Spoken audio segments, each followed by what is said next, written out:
haven't been on the live feed yet, and for basically 2 videos. So we have 2 videos to talk about. We have one is the Pontiac 400 that we ran the 2-barrel and the 4-barrel and the 4150 on. We could talk about that. I also put up a video today on comparing the GT40 EFI versus the Carburetor, where we ran on a small block Ford. We ran the Edelbrock Performer RPM and 750 Holly. And so we can compare that, carbs versus computers is always a good combination, or always a good battle. And then obviously the Quadrajet versus 4150 on the Pontiac, also awesome. And just the fact that it's on a Pontiac and not a typical small block Chevrolet. I also talked to Oliver today, the gentleman that won the Nova, and I have a bunch of stuff for him that I'm going to get over. So hopefully I'm going to see him on Monday and go over and take a look at a bunch of motors that he has, including he has an L69, which for guys that don't know what that is, which I'm trying to talk him into let me maybe dyno test. He thinks that it's a low mileage, all original L69, which is the HO 305, which I know a lot of guys, oh, no, 305, those are terrible. But back in the day, right at the time, right in the IROC days and the Z28 days, that was kind of the go-to motor because it was available with a manual transmission at the time. And so it was fairly high output. And I remember those because I had to race against those in my Mustang in SECA showroom stock. And they were actually pretty formidable. They ran pretty well. And given the fact that they're a small block Chevy, they have an aluminum intake, they have a Quadrajet, which, as we know, everybody loves. According to all of the data that I've got in the comments that I've got, everybody loves the Quadrajet. It is a 305, and I've done other 305 stuff where we've done upgrades. It's a small block Chevy, so they respond to camshafts, they respond to compression, they respond to intake manifolds and carburetors and boost and everything the same way. So it would be kind of cool to run that and see what it did. If it is all original, see what it did. As another guy's kind of small block, very cool, and then maybe upgrade it is awesome. I have all the suspension stuff to get to him, and then we're going to talk about doing some stuff with the Nissan motors, and there's lots of really cool stuff. So I like going over to shops like that and just looking around. Oh, I like that. I want to try that. I want to try that. I just like it's kid in the candy store. And we'll talk about that as well. But tonight, the thing is, and this will be the poll for tonight, and we'll let this go a little bit first before we put the poll up. But should I get this 4-cylinder Pontiac? And of course, if you've been following the live feed when Liv has been here, she's got the 6-cylinder Sprint motor, which is definitely also cool. But this is the 4-cylinder version, which they call the Trophy 4-cylinder, and it's named after the Trophy 389 because it won so many races ostensibly. And this is the 4-cylinder version that has a 389 head on it, basically. And so I've never run one. In fact, I don't even know that I've ever seen one in person. And there's one for sale on eBay. And the poll will be to ask you guys if should I buy it, build it, and boost it? Those are the 3 things, because those all really go together. I mean, if you're going to do it, you got to kind of do all those. It would be nice if it's just ready to run, but even if it's not, there's nothing that I can't fix. So we can fix it. I think, and I'm not 100% sure about it, but I think that I could put different Pontiac heads on it, and so we could try different things and get it to flow. And I know that there are some guys that I spoke to that watched the live feed that somebody has one of these and that they've boosted the heck out of it and are making really big numbers with it. So you can get cylinder heads for the Pontiac V8 that flow pretty well. And so you can get them to make decent naturally aspirated power. They have enough displacement to do that. There's obviously cams available for. We could just regrind what's there or whatever we have to do. And then we could also, a boost is always an option. so it would just be cool because it's something I've never run. And I've never seen one of those at West Tech. I've never seen anybody run one all the time that I've been there. Very few people really even know about it and even lots of Pontiac guys don't know about it, but it's a other guys kind of thing. So we're going to talk a little bit about that and whether or not I should get that. And maybe you guys can help out a little bit, which would be awesome. On the videos I put up today, the one today and the one yesterday, On the 400 Pontiac, we ran the 2-barrel, the 2G Rochester, and then the Quadrajet. And then we compared the Quadrajet really not so much to the 2-barrel because we kind of knew that that was going to turn out the way that it turned out. The 4-barrel made a lot more power. I was surprised how much it was. It was like 85 to 90 horsepower, so it's quite a bit. And I don't know. I need to look at and I should have done this already, but I didn't look and see exactly which 2-barrel that was. So I need to find out which one it is because I think that there are a couple of different ones, and I need to look up the casting numbers on it and see which one it is. So I kind of have an idea. The other thing that I could do is I'm going to have to make test fixtures to do it. It'd be kind of interesting to see what it flows on the flow bench. So it'd be nice to flow that and flow the Quadrajet and see. And also the other thing is I don't know which Quadrajet we ran, so I need to find out which Quadrajet it is. I think it's the original one that was with that 400 motor, so whatever that came with. I think it's the 750 and not the 800 version, but I don't know for sure. So I'd like to look up those specs and see off of the casting numbers and find out which one it was. But I do know that we went from around an inch of vacuum with the 4-barrel to 7 inches of vacuum with the 2-barrel, and that's why we saw that much power. It was dramatic. And as I said in the video, we didn't have really much of a change in air fuel. The 2-barrel worked very well, despite the fact that it's got a bad accelerator pump, so it doesn't want to take throttle. Once you roll into it slowly, as you would if you don't have an accelerator pump, roll into it slowly and at wide open throttle, it's providing actually a fairly good and fairly smooth air fuel curve. It was very nice. So this also gives me the opportunity, after I find out which one it is, I want to take it apart and rebuild it. At the very least, I want to fix the accelerator pump circuit and make sure that that's working. So I'd like the 2-barrel to work. And then the reason that I want it to work and see what it is because ultimately, because it's a Pontiac, I want to run a Tripower on it. So I want to run a later 389 Tripower on it because I'm curious to see. I want to know exactly how that compares to that factory Quadrajet manifold, the 4-barrel manifold, which seems to work very, very well. One of the next videos that's coming up on the 400 is a comparison between the factory Quadrajet manifold and an Edelbrock Performer manifold. And so we'll see how that all shakes out. But I'd like to try, and since we already tried the factory 2-barrel one, I'd like to try a Tripower, even though it didn't ever come on the 400.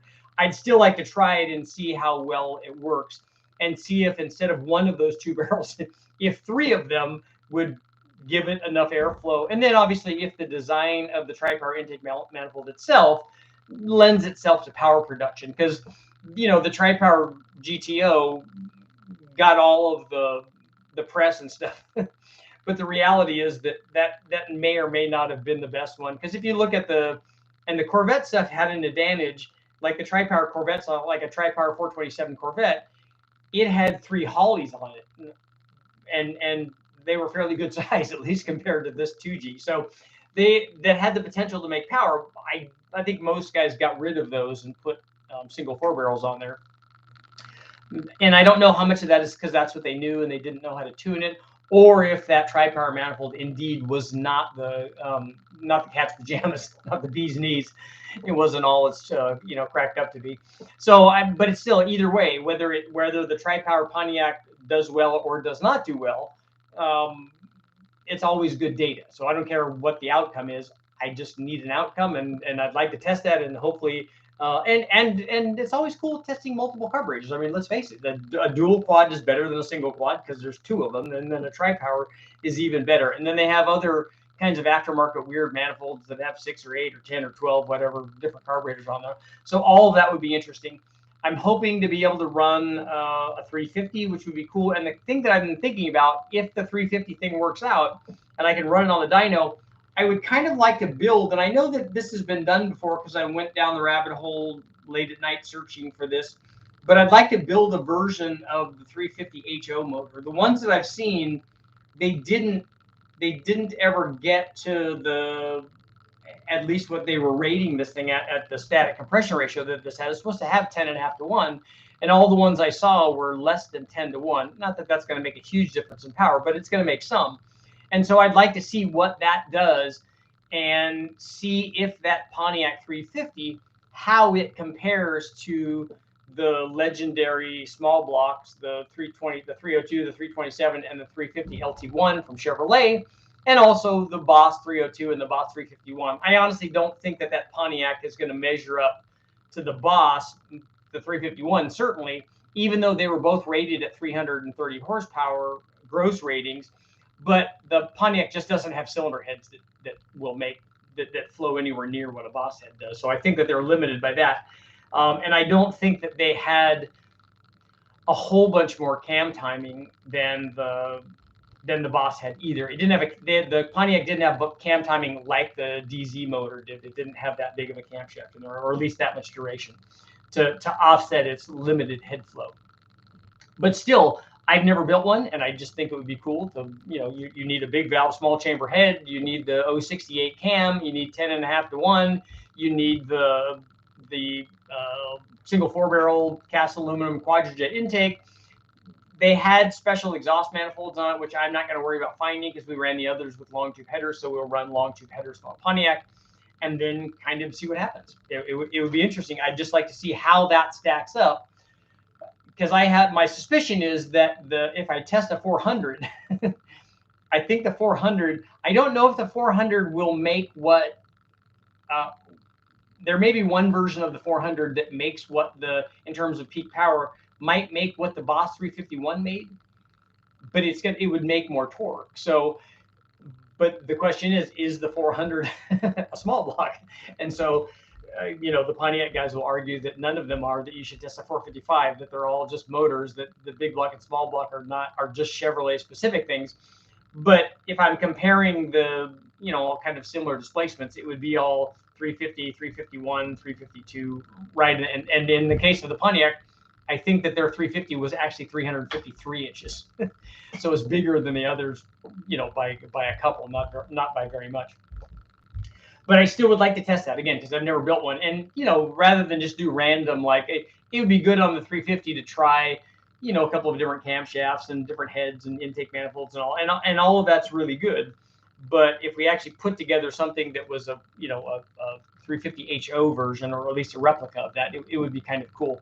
It would add a little bit of, a little something to it, which would be very cool. I also had dinner last night with a gentleman that has a 390 FE, and he has the factory cast iron intake manifold, and he has an aluminum version, both of which I'd like to try, but we'll use the cherry picker to do that. So I might be able to do some FE stuff as well, which would be very, very cool.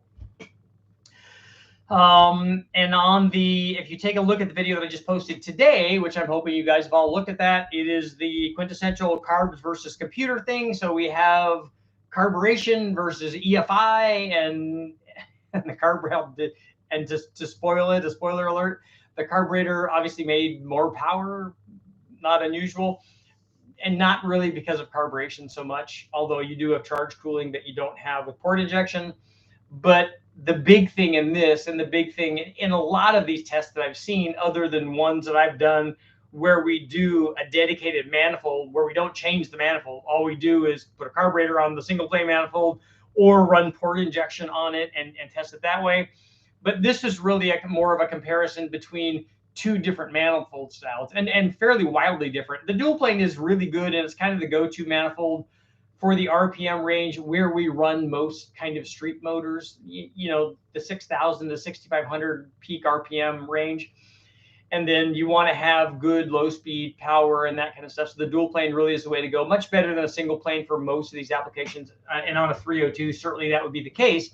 But if we look at that in comparison to what I would call, maybe at least compared to a dual plane intake manifold, an ultra long runner intake manifold on the GT40 side, and one also with limited inlet flow, because we had a 65 millimeter throttle body, which we know putting something bigger on and making the manifold flow more, all of those things will have it make more power. But in terms of the GT40 versus the dual plane, the GT40 wanted to make peak power at just 5,500 RPM. That's where the runner length and all that's kind of what it's tuned for. That's where it wants to be. The dual plane made peak power at like 63 or 6,400. So it wanted to keep going. And again, same camshaft, same headers, all that's the same. It's just intake manifold doing that. So big difference between those two. The longer runner stuff did help the tubular GT40 intake manifold make more low speed torque, as we would kind of expect. So just like with a single plane versus a dual plane, the long runner EFI versus a short run, whenever you do that, you're already trading somewhere for something else and deciding, okay, which part of that curve, we want both, but because we can't have that, which part of the curve is more important to you? Are you more focused on, I'm less than 5,000 for most of the time, so I'm most concerned about what's going on there. Or I want to go through the gears, and I want to, if it's running, 11 O's, it's got to run a 1090. So I need all of that. So I'm more focused on the 4,500 to 6,500 range, whatever your deal. And both, there's no wrong answer there. You want what you want, and you decide what the combination is that's best going to be able to give you that. So you decide which one of those is the one that you want. The other question I had in the intake manifold shootout between the carburetor and the EFI, the GT40 and the RPM, is we know that the GT40 is not really a competitor for that, certainly not in terms of power, in terms of peak power. But what EFI manifold would be? They don't really make an EFI RPM air gap or something. They should, but nobody does, unfortunately. So we have to go to some sort of other EFI version, System X and RPM, or an RPM2. Actually, I've done that comparison. I've done an RPM2 versus an RPM air gap way back, and I have to go back and look at the data and see, but I think it was pretty comparable. So that tells us that the right kind of EFI intake manifold can kind of do that on a modified 5-liter base. So I'm going to go ahead and put our poll up now. We got a couple people here. So should I buy, build, and most importantly,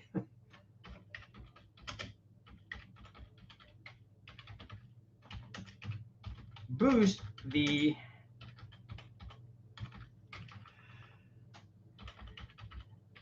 Pontiac Trophy 4-cylinder, half of a 389. Okay, should I buy, build, and most importantly, boost the Pontiac Trophy 4-cylinder, half of the 389? So let's ask our community and see what they have to say.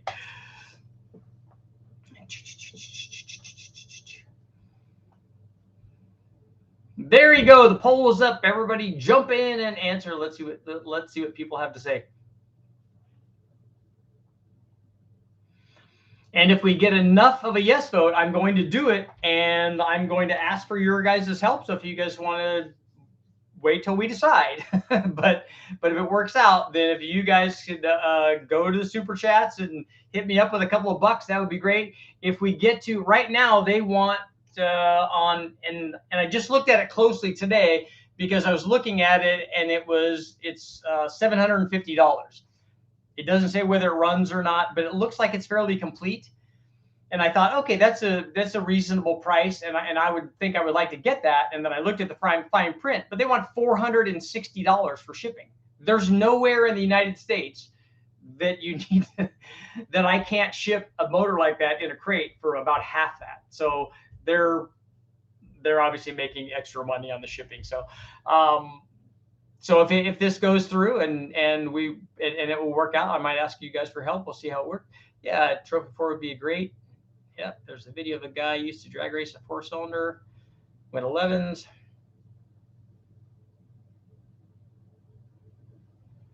But someone paid you to come take a 366.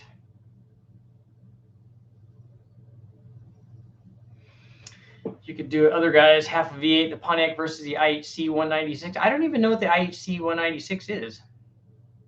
Where is it? This thing is in Minnesota, I think. I'll check.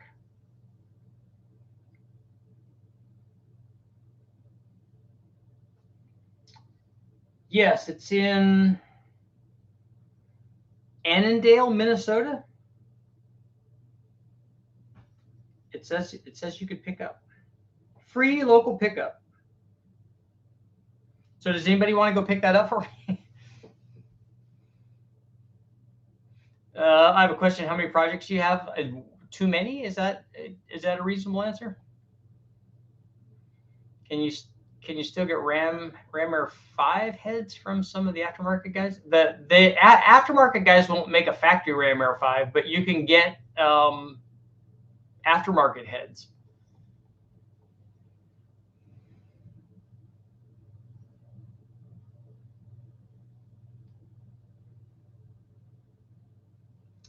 Draw through turbo and a Q-jet. I was talking to Oliver today about draw through stuff because what I want to do is he has an actually aspirated L28. He's got the L28 ET motor and the turbo ZX motor, and he also has intake manifolds for the carbureted SU earlier 260 and 240s.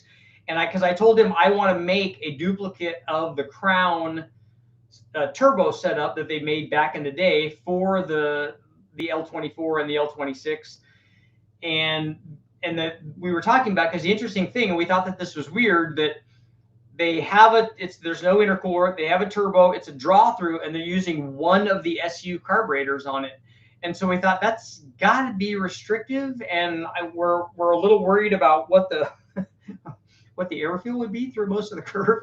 So I'm wondering how much power, even if you had a turbo that could support, let's say that's 150 horsepower motor, you have a turbo that can support 250 or 300 horsepower, could you actually get that through a single SU drawing through with the turbo?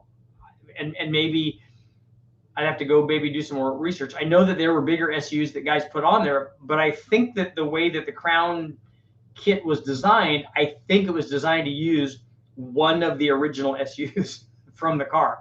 So, at any rate, I want to run one because it's a very simple build. It's a straight 90 into a tube, and then the tube goes on to the manifold. So it's a flange for the manifold. All that's really, really easy. I can weld that stuff up, no problem. And I want to run that, and I want to run it as a draw through. But and we'll try it with an SU, maybe put two SUs going into it, which would be ultra slick, or put some other kind of thing. What I was talking to Oliver about is what I would like to see is I'd like to see some kind of carburetor on there, like a 4-barrel quick fuel or something, like an E85 carburetor though. So run a draw through E85, because we know we're not going to run an intercooler on it as a draw through setup. I'm not going to run the liquid through there. So if we could get a draw through and a decent sized turbo and a draw through E85 carburetor, I think that would be kind of cool just to see what happened. Again, I don't know how long this turbo is going to last because I don't have anything that has a carbon seal. So we're just going to do it anyway because it's going to be an eBay turbo, maybe a max speeding deal or something. We can try that. But I just want to see if it's going to work. You know, it'd be, I've never done a draw through before. They ran one of those at West Tech. Ken Croce did from HO Racing on a Pontiac. I think that's what it was. I think it was a draw through deal. But I'd like to see this thing. I'd like to try the Crown one just as a gee whiz, not to make lots of power, but then also run what we were talking about is running the naturally aspirated L28 and the turbo L28, both of those naturally aspirated, see what the power difference is, if there is any. One of them has higher compression. And when I say high compression, the high compression one's 8.5. The low compression one's 7.5. So it needs more. It needs lots of boost. It needs something. So it will be interesting to see if we ran, if we ran 10 pounds on both of them, one with higher compression, and it makes more power, which we would hope. How much more power does it make under boost and all that? So lots of good stuff. So all of that is stuff that we were discussing. You can still get Ram Air 5 heads from some of the aftermarket guys. I don't know what that means. Do the aftermarket guys actually make cast iron versions of the Ram Air 5 heads? Noodles, you've never heard of a Pontiac Trophy 4-cylinder? Come on. 403 Olds in Tacoma. International Harvester engine, half of a 392 V8. Nice. Nitro-fueled turbo big block. Ram Air 5 heads are being made. So somebody's recasting them?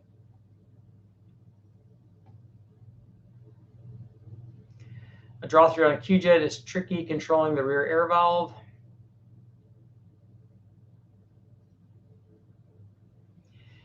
AJ, I'm calling it now. The aluminum intake loses 5 to 10 on the to the iron Pontiac intake manifold.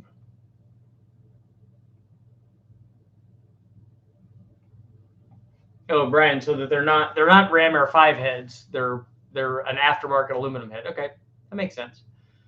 There are a few people that make aluminum Pontiac heads now. Edelbrock makes some, Kaufman makes some, Butler makes some. There's probably also some super wazoo altered valve angle double throwdown ones.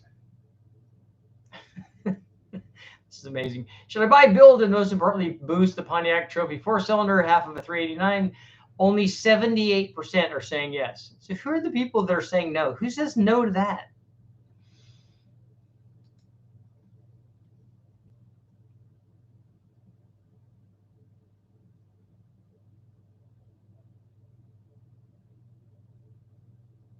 What about when the engine is hot from lapping? Think the iron makes more, or aluminum? I'm not convinced that the iron head makes more power than aluminum does.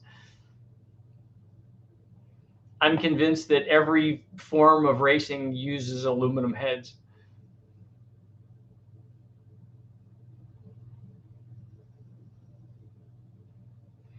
'78 is the new 100. I thought that somewhere in the '80s was the new 100.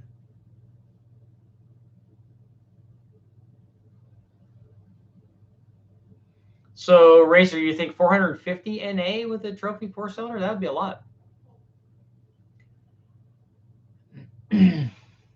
So, Dan, you said no? I'm going to have to ban you. I really want to see a budget 426 race Hemi.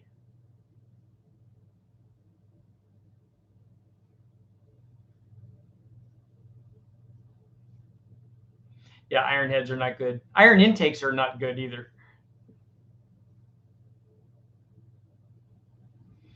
Can you actually buy just one head? Well, I would have, I should have iron. Well, I have a couple of iron heads that I could put on there, a couple of different versions of the 400 heads and 350 heads. But also, I'm hoping to get some Edelbrock, so maybe Edelbrock's on there.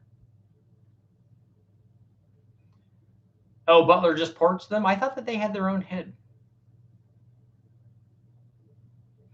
I know, Dan, the iron FE intakes are terrible, and I might be working with one of those. So you'll see me. I'm gonna take a photo of me standing next to the engine hoist, lifting up the intake manifold for the intake swap.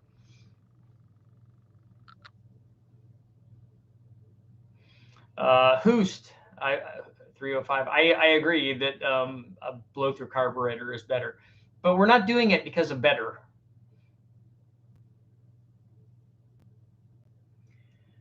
So, Mike, you want me to put a big cam in the trophy motor? Is that what you're talking about? No, I've lifted the FE intake manifolds before. It's not fun.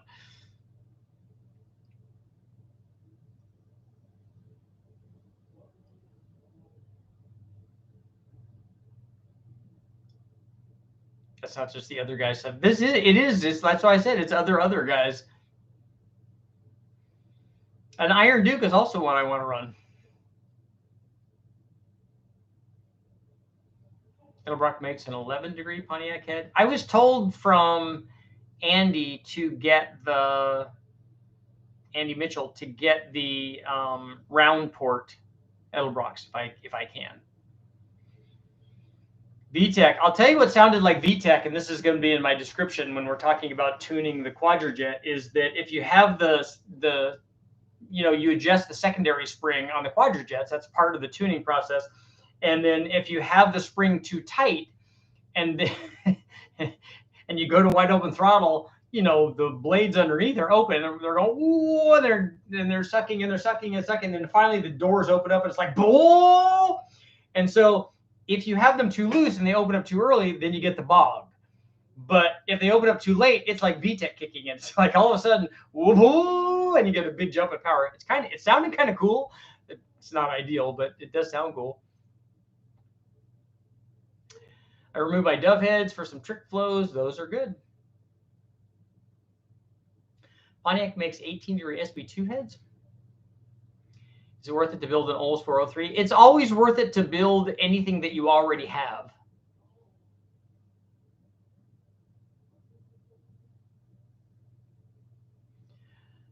Foreign stepping up and correcting me with the compression ratio. Later ones were 8.8. So was 8.8 in the ZX or something?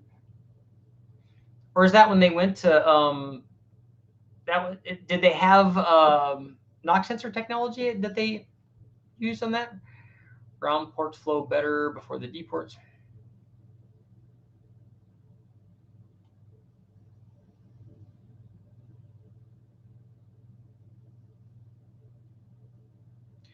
Yunzi Romano had an early Tempest with a four-banger that could pull the front wheels at a good launch. Yeah, there are a couple of guys that I've talked to that are like 4-digit stuff with those motors with boost. Kazi had cannon valve Pontiac head. I don't know.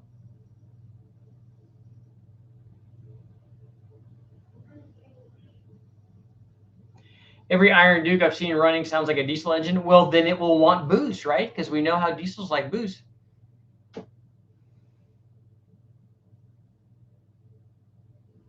My Firebird will break traction as the secondaries open on the Q-Jet. Nice. What happened to Toyota small block Chevy? Small block Chevy block. I don't know.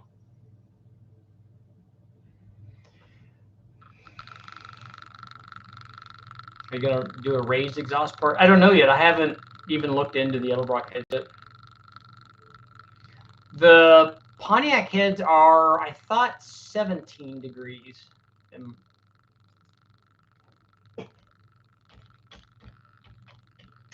Pontiac head valve angle. 14 degree after 67, and then I think that they were 17 before that, right?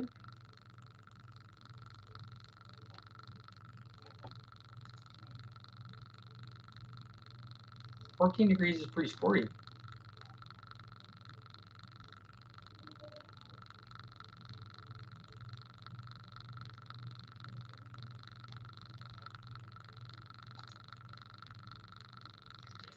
Pontiac valve angle.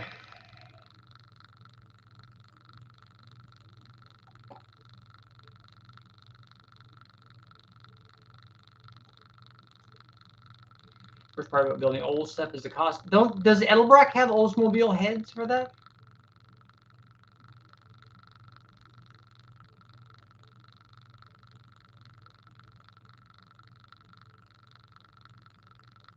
Went to 83 L28E, got the higher compression.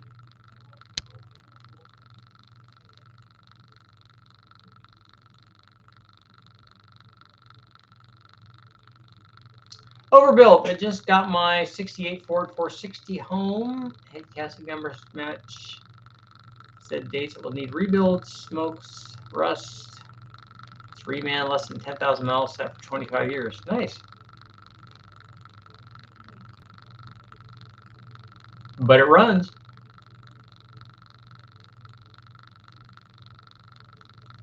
I was thinking of the NASCAR-approved Pontiac heads. I know that the Pontiac Pro Stock heads were all the rage for a while. I think the guys at West Tech have an older Pro Stock motor with those heads on it.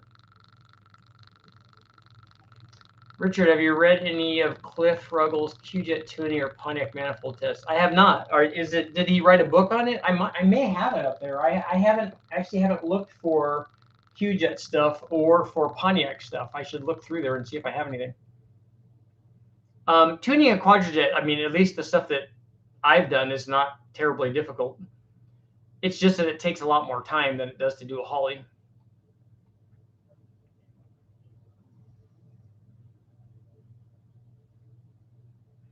Can you get the four-cylinder runner with a Quadrajet and HEI, then boost that combination? I don't know. I've never done a blow-through Quadrajet before. 300 horsepower plus 30 pounds of boost. I don't think that I don't know how much power those things make. I don't know what they're rated at. It probably was 150 or something. I'm sure it wasn't very much.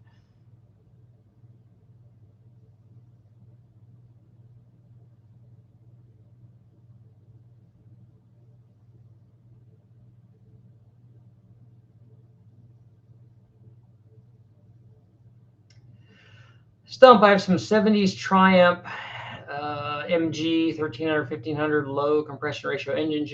They'll work fine for boost.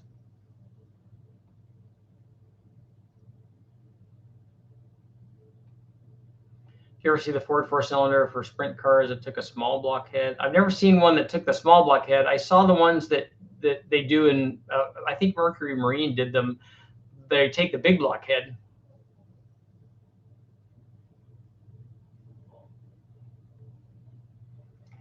Perkins.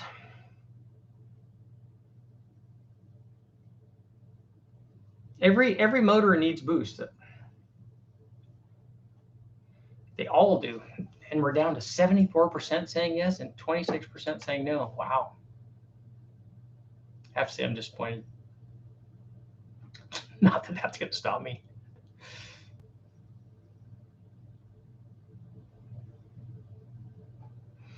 Not that that will stop me.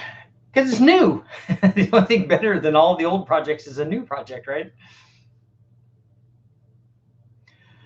Looks like the Crown Kit heavily modified the factory SU carburetor. I think it uses shorter needle at step, so under full throttle, the needle is completely out of the nozzle. So they obviously are trying to get enrichment, right? Richard, have you ever seen the stock bottom end NALS stuff? Some shop has one with CID heads that made 800 on the engine dyno. A stock bottom end? How would they make that much power? Because you don't have enough piston to valve clearance to do that. Nozzle was also changed to a 0.25 jag unit.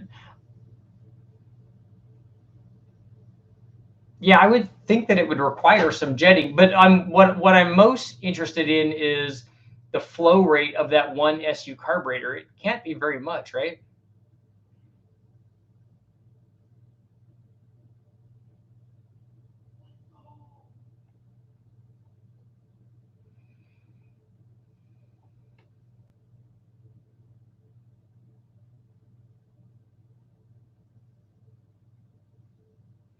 The Quadrajet works very well.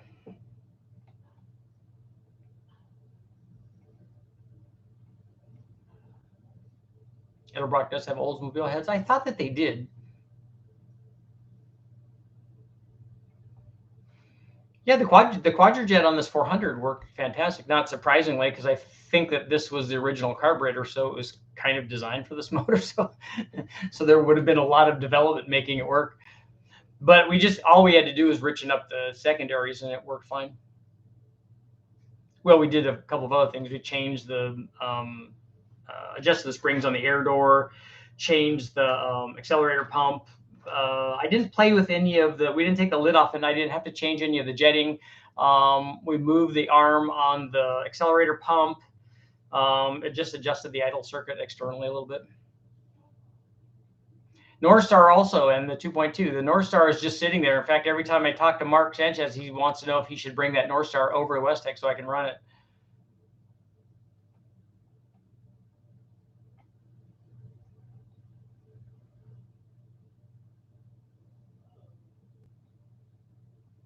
If you're building a QJ, get everything from Cliff. He has everything figured out. I don't really need everything figured out. It already works. It runs perfect at wide open throttle. It runs perfect on the primary circuit. It idles right. It does everything that it's supposed to do right now.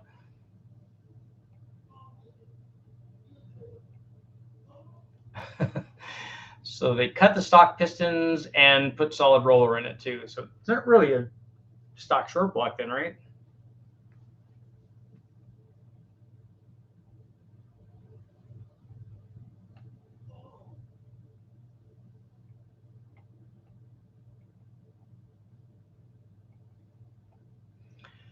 Factory L24 SU carb has a bore around 44 millimeter. There's no real restriction other than the throttle blade shaft, but it's a single 44, right? So that's not very big.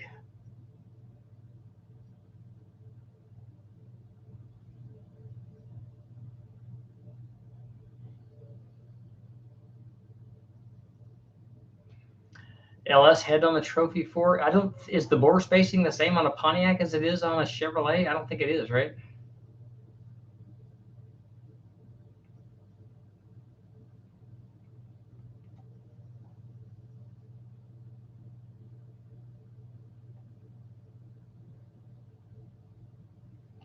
If you get the slant 4 and turbo, you should add some of the old turbo rocket fluid to see if it makes a difference. What is turbo rocket fluid?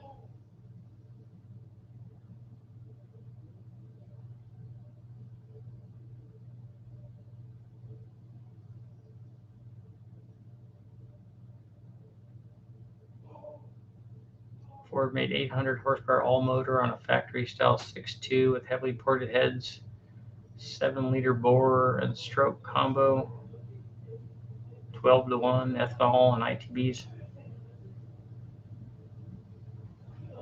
Got a way to bolt it onto the dyno. I don't know. I don't know what the bell housing is like on that. I'll have to ask about that.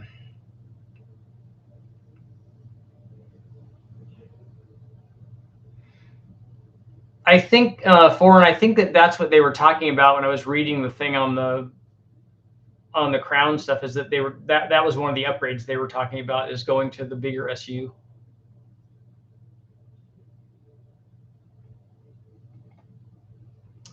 Rammer 4 head on the Trophy 4. I don't have a Rammer 4 head. I've got some Rammer 3 heads, I think. The 62s that were on that 400, but those are going to stay on that motor. I have some 6X4s. The 46 is not going to be, that's a small valve. And then I have another set of big valve heads too, another set of 6Xs. LS will fit a 400. Yeah, that's like the Ford thing. It's like Buick's power injection water alcohol mix. Okay.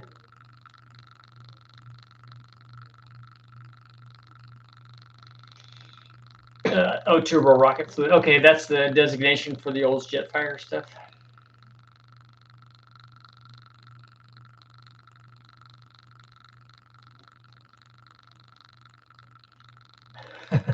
I do know about Jetfires, but I didn't know that was a designation for it.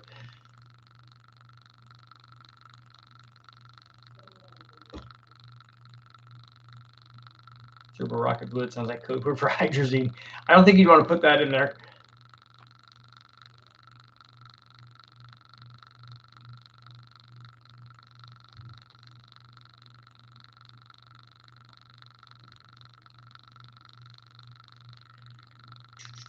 It says rocket, it pertains to an Olds. Yeah, the Rocket 350s. I don't know, the background noise might be the computer. The motor and webcam autofocus is it is freaking out sometimes. I need to get it back to where it was manually focused. The tape player. My Red Ryder. It's still there. I actually have, my son has one of those. A Daisy Red Ryder. Shoot your eye out.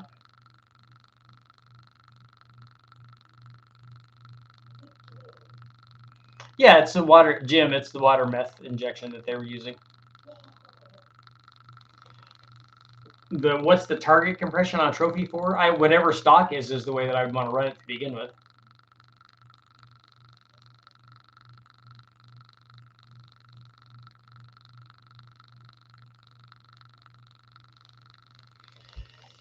Buzz, you had a 62 Jetfire as a daily? That's cool.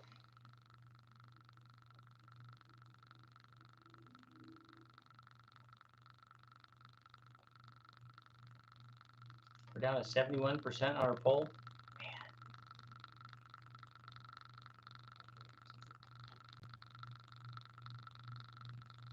That's substandard.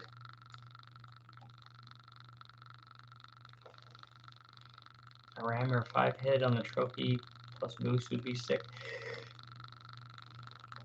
I was looking up all of the flow data on. I went to Stan Weiss's deal, and I also looked it up on Wallace to find information on the flow rates of these Pontiac heads. And the Ram Air 4 and 5 stuff is imported versions is pretty impressive. All of the stock ones were not great. I mean, the Ram Air 5 stuff is obviously better, but not not readily available.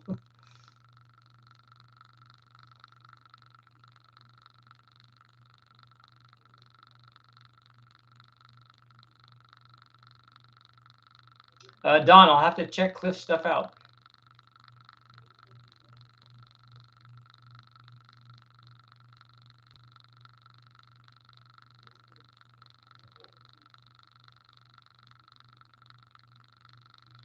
What's your opinion on the self-tuning feature of the Holley Terminator?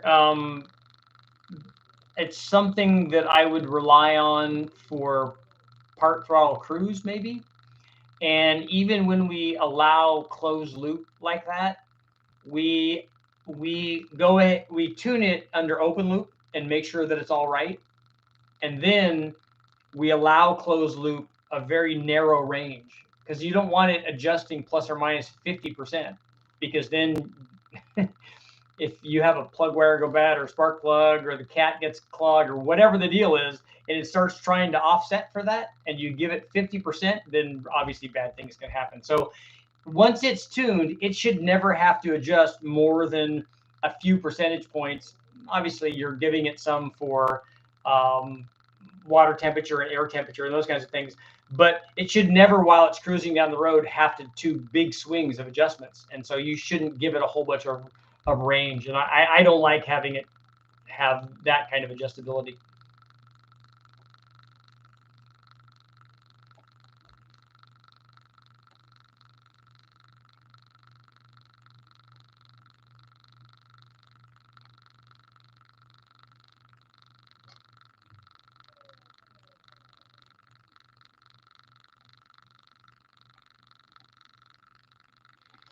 My dad 79 LTD had a 2-barrel variable Venturi carb. Sorry, missed last night for this question. Why doesn't a wastegate relieve back pressure issues on a turbo manifold? Aren't there various sizes to handle additional flow while keeping set boost levels? No, it doesn't. It won't do that. A bigger wastegate will not change the back pressure that's inherent in the flow rate of the turbo. And or if you have a back pressure situation created by exhaust flow after the turbo, a wastegate can't do that either.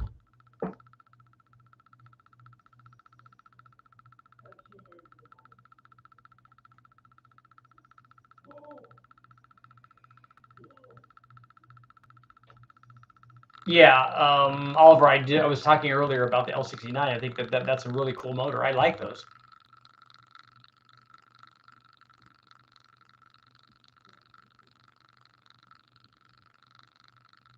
I think that the 305 gets a bad rap. I mean, obviously, if you're trying to make more power and you're going to the wrecking yard, I would get a 350.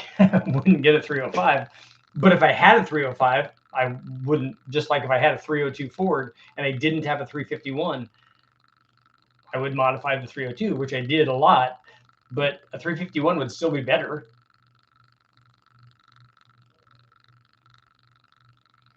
Could you get away with water or distilled water and a jet fire? Yeah, you could just use water injection.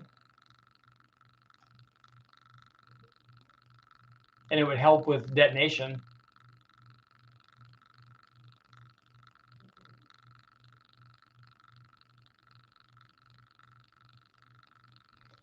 Love my Arco 350 Oldsmobile.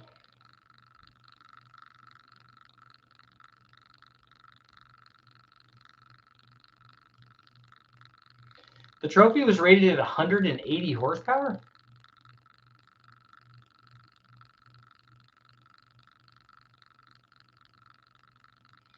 Just sold my oddball Pontiac Caleb 69 Firebird convertible with a Sprint 4-barrel 6-cylinder 3-speed. A real odd one. That is kind of cool.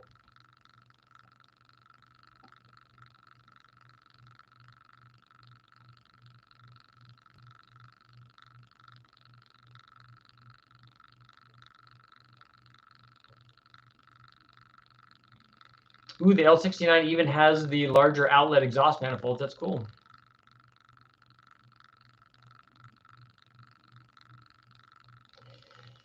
Yeah, Dan, the 6 cylinders are also cool. I definitely want to run one of those.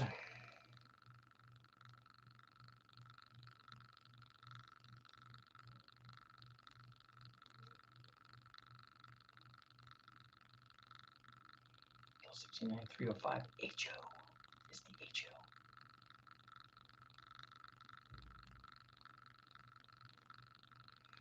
A Ford GT Ute. It's an Aussie man.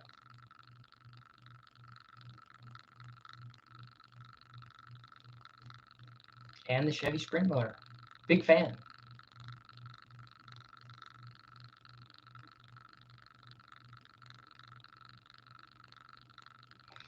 Here's the thing that I find interesting, and I'm a little perplexed on how to exactly figure this out. But I know that some of the racers, class racers running specific turbo sizes, get into back pressure situations with a lot of these things. And so and maybe because they're not controlling with a wastegate, or they are controlling boost with the wastegate, but they use a secondary wastegate to bring down exhaust back pressure at the second half of the track, I'm told. I've never seen it, but I'm told to alleviate back pressure. But I don't know how that can't not affect the boost. I don't know how they can take away just enough so that it doesn't hurt what the turbo is doing. I'm still trying to wrap my head around that.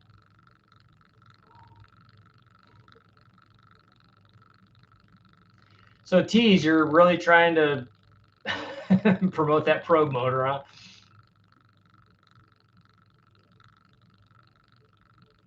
Casey, they put that overhead cam Pontiac 6 in Jeepsters in the early 60s?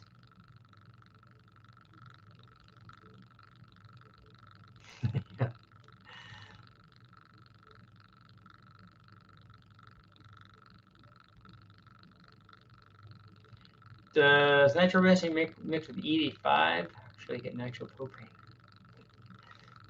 You're supposed to ask if it mixes with 87.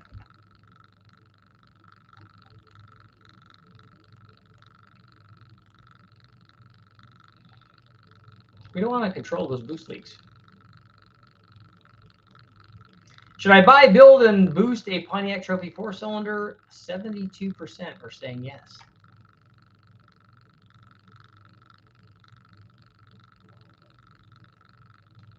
Richard, I think this guy was on to something. Turboed one of the Toyota 5.7s. All of those are good possibilities. Every motor out there that's ever been produced is a good option for boost.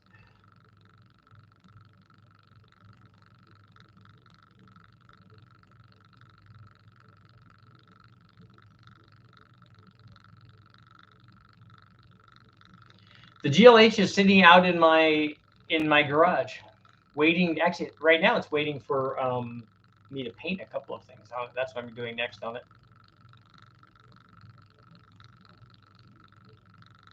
Overbuilt. You put acetone in your weed wiper, weed whacker.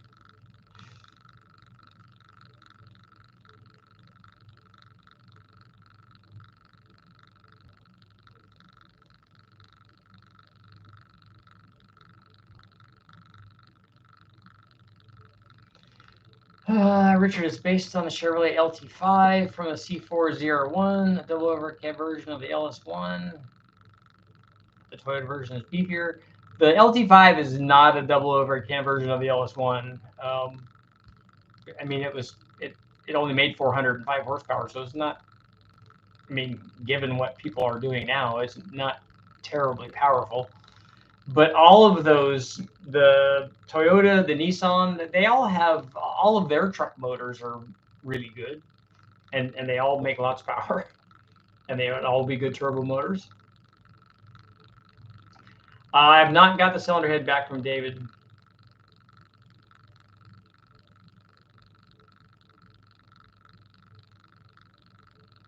I don't think the Omni would be good for the Texas Mile.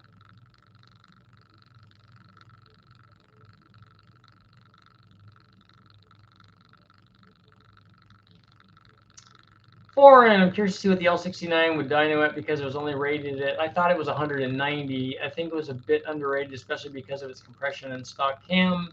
I think 190 might be accurate the way that GM was rating them. So with those exhaust manifolds, full exhaust, cats, all the accessories, air cleaner, and with their tune and whatever timing that they specified for the factory. The way that we run it on an engine dyno, it's definitely going to make more than that.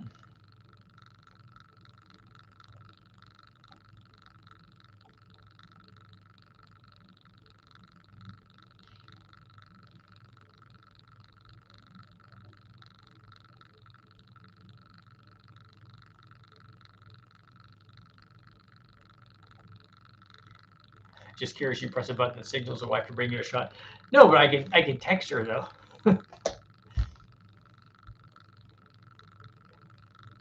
Buzz, the L69 probably dyno around 240 to 260. That's probably fairly accurate. That's where a 302 5-liter is, and where the tune port was. He's porting the 2.2 head, yeah. Don, 85 or 86 Buick Riviera from the factory running a turbo with a turbo and a Q-jet and Firebird. I'll have to do some research. I do have a carb plastic spacer off the TA. 86.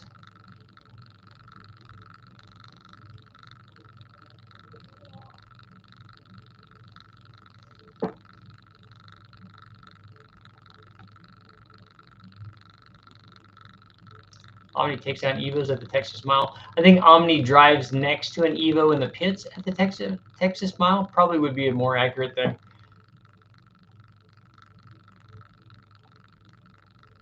A power pack option for the 62 4-barrel carburetor, increased power rated to 166 for the Trophy 4.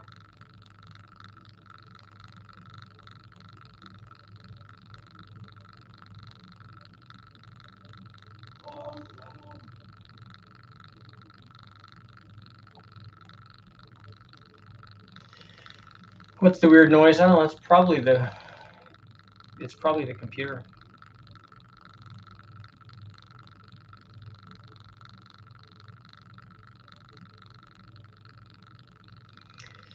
Foreign, I wonder if the exhaust manifolds were different in the Monte Carlo than they were in the F-body, or if the exhaust was different, or if they're just playing games. Richard, when will we see an import V8 on the dyno? I don't know. I don't think I've ever run one of those.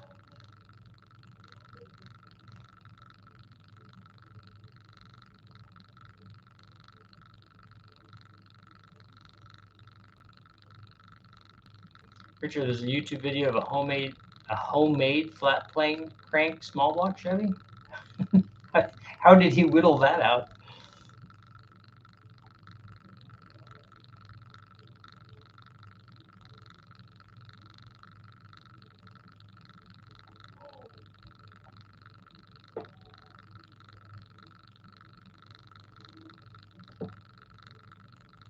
We need a used Toyota up there. Yeah, that would be good. Exhaust is probably different, sort of like the 396 425 horse in the Corvette and 375 in everything else.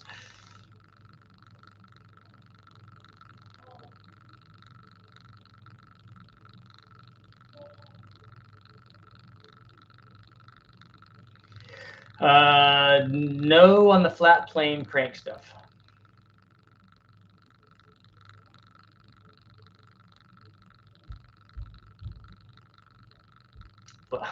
Flat plane crank, they sound good, but I don't know if that's enough reason to do it.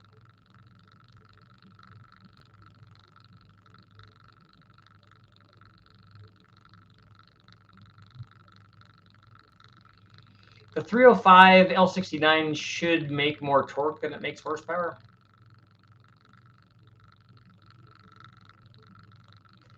Somewhere I read that the 231 and 301 turbo pieces are worth some money. Yeah, you can search that stuff and see.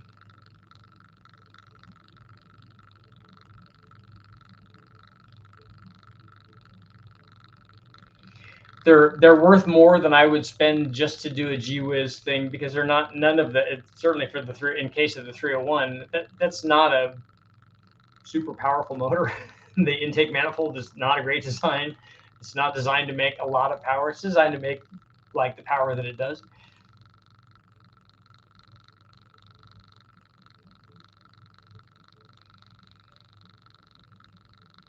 Yeah, Dan, that's all you have to do is put flat tappet cams in it. You can balance out the flat plane crank, and then you flatten the headers and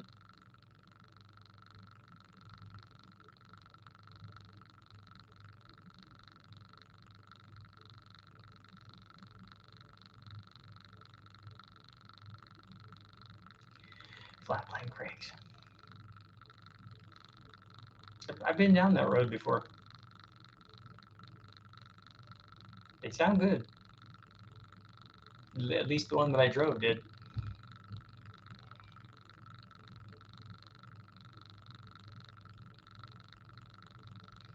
No, Dan, I'm going to pass on that one. Richard, you guys ever test the bundle of snakes on the bundle of snakes exhaust on the dyno? We never have. It's hard to. It would be really hard to configure on the dyno.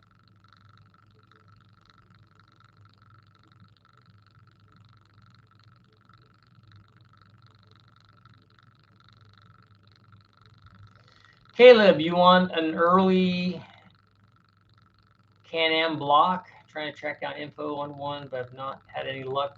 Are you looking for the Reynolds ones? What year would it be?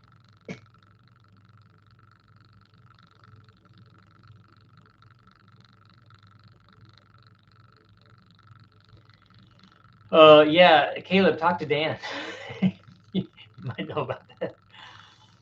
AJ, been up since 3 a.m. It's time for you to go to bed, man. Get some sleep.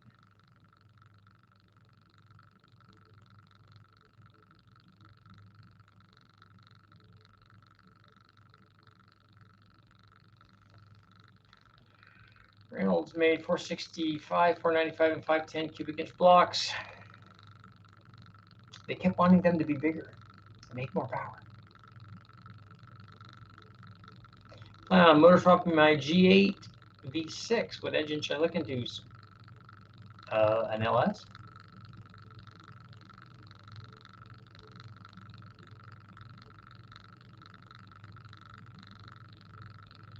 A Can-Am Chevy ran 409 strokes? Why? I thought that they kept wanting everything to be bigger.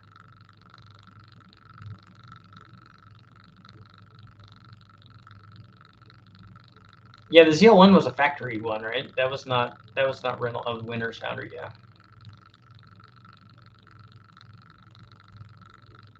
What's the most important aspect in a turbo system? The tune.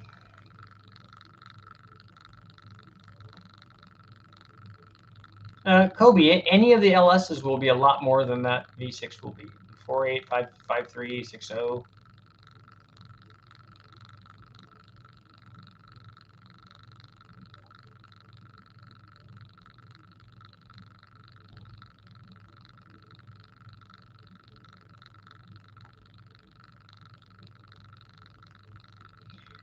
Sell some 231 and 301 turbo pieces if there are actually money in them. Well, take a look online and see what they're selling for.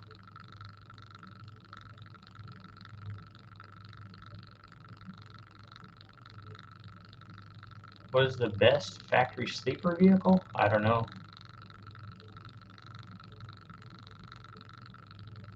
Richard, how high would you spin a warmed over 454 with a stock ratio? I'm not worried about rod bolts at all. And I don't consider more RPM as a better thing. I look at the power curve that for the power output that I want to make, and then that's going to dictate where that needs to happen based on the displacement, and then you figure all that out. If I have a 454 and I want to make 600 horsepower, it's going to make 600 horsepower where it makes 600 horsepower. And like I said, I'm not that concerned with rod bolts, especially not after all the stuff that we've done with the LS motors.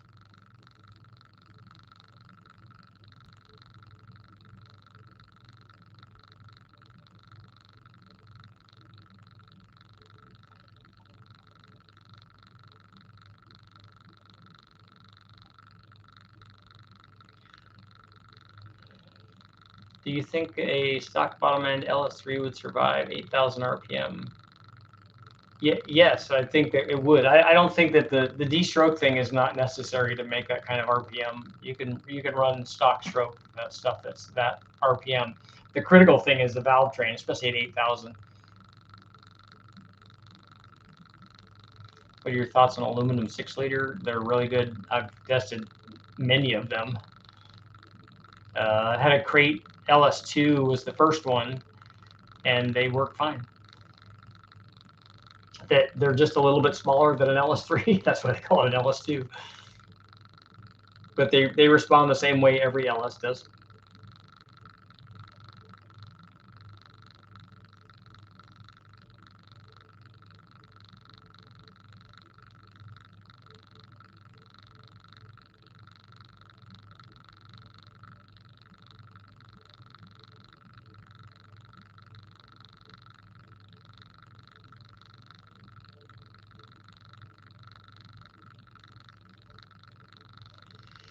Troll, you read somewhere that flat plane cranks work better on tiny engines like less than 3 liters. I just don't know what you mean by better. I don't know what that designation is.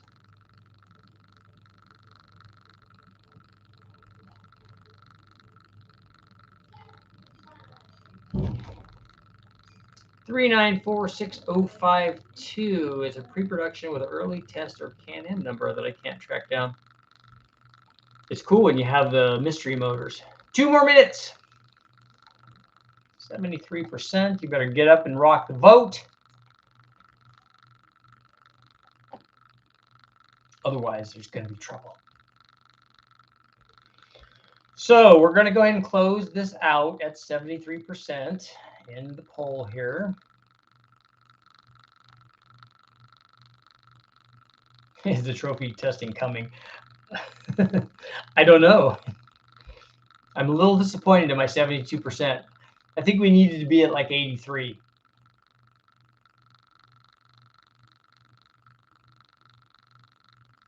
Trophy Big Bang.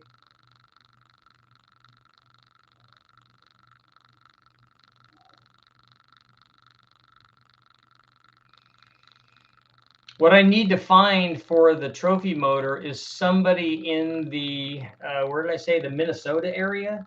Because I really don't, I'm philosophically opposed to paying the $450 or $60 they want for shipping.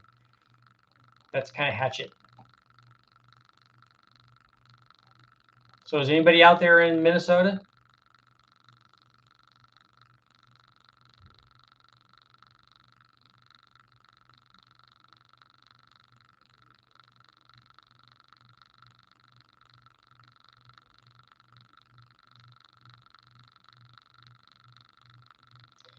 Have you done a big block Chevy test with the same heads and cam except various cubic inches? No, I don't have a whole bunch of short blocks basically stacked up that are different displacement that I could put all that stuff on.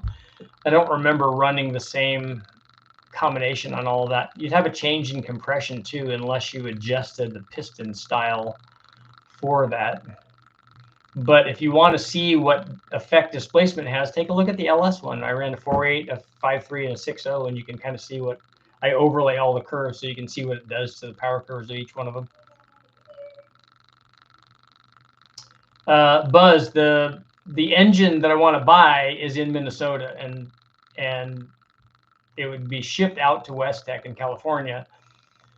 But what I want is somebody to go pick it up so I can not pay $450 for shipping. So I can just pay some reasonable amount. It's usually a couple $100 to ship it from somewhere, even from shipping it from back in Kentucky, like where Brian is, out to here is still only $200, $250.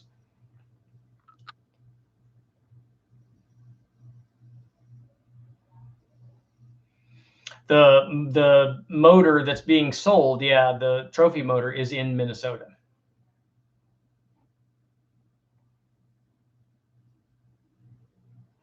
Fast as you alternate your hood. Not based on how you really feel, just from alternating it. Timbuk 2, Timbuk 3, Timbuk 4. It's definitely in the Timbuk family. We need some Ford mod motors, Big Bang. That would be easier. We already have that set up to run a 2-valve one. drop some valves. I'm not going to drop valves. I'm going to drop some rods, though. Drop some connecting rods. Okay, guys, time to get going. I want you all to sit and think about what you did on this poll and let me know why you voted the way that you did. And anybody out there, if you're in Minnesota, please let me know that I could get somebody hooked up to ship me this thing at a reasonable amount that I would want to buy it. And because I just think it's cool. I just think it'd be cool to have. I just walk around it and ooh and ah over it and think how cool it is and you know, obviously get it running.